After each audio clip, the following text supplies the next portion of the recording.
what is really behind the massacre in Sudan? Who is responsible? Why it's happening? For nearly 30 years, Sudan was ruled by a dictator, Omar al-Bashir.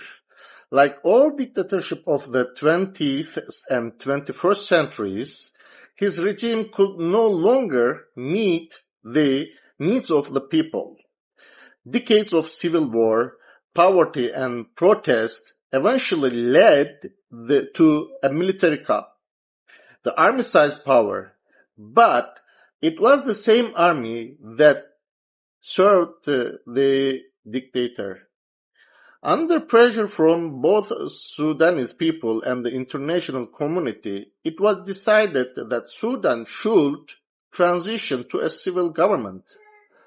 An agreement was signed in 2022 to make that happen, but the reality on the ground was far more complicated.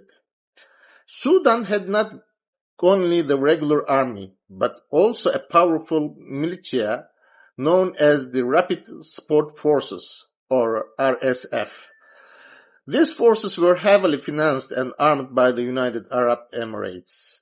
As seen in many African conflicts, these militias were often driven by drugs. Fighters were given narcotics to make them reckless, numb, and uncontrollable in battle. Over time, a brutal struggle for power broke out between the RSF and the Sudanese army, a struggle over who would rule the country.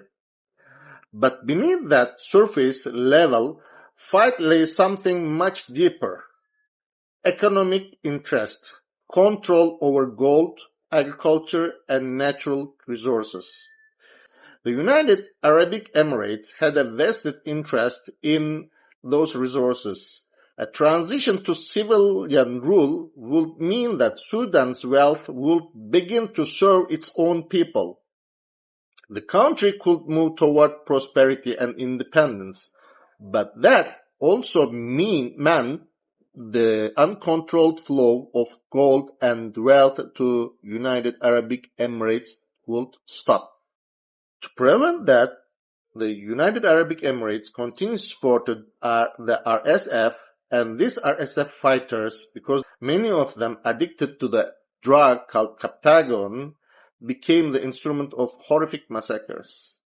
What we see today in Sudan is not just another civil war.